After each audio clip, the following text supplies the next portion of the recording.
So I'm going to walk you through some of the photographs that I took with the Rolleiflex camera as we were filming in real time, which are recreations of some of Lee Miller's real images, and we were very much guided by those images as we were making the film. There was something about the learning of using the camera that I know I felt really fearful of, but with the Rolleiflex, I just wanted to have done everything else so that I could just focus on that. So working with the camera, it just couldn't look like a prop.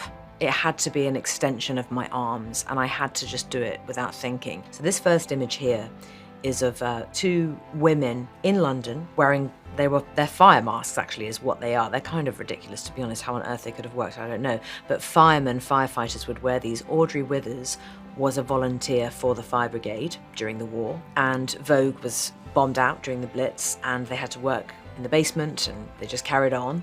The resilience of all of these women was just extraordinary. But Lee found, in her true playful way, she found these masks, these men's masks, really very interesting and almost fashionable. And so she puts them onto very well put together young girls who were workers at Vogue, and they pose for her, and we recreate that image. All right, here we go. Pay no attention to the burning building over my shoulder.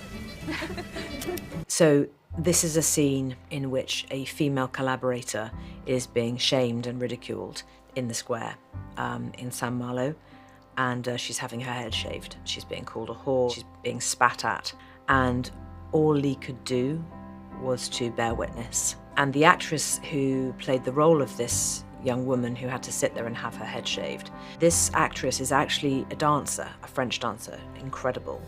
And there's something about a dancer's physique that almost transfers to their face. So her face was very sinewy and muscular, and her ability to emote huge things with tiny movements was unbelievable.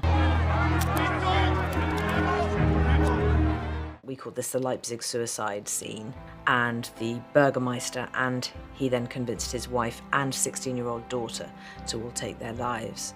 And it was a very disturbing scene, and these actors were so extraordinary at holding their breath and keeping still that when we first walked into the room and I saw them in that state, I thought they were dummies.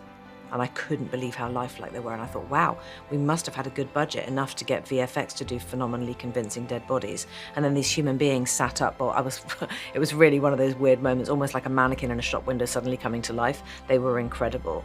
Lee was extraordinary at connecting with people. She was extraordinary at empathizing with anyone's story situation. And in order to get their visual story, she would talk to those people. To me, Lee Miller's life is something to be celebrated, and to hopefully give an audience a completely new impression of who Lee Miller was, maybe for the first time, people who've never even heard of her before.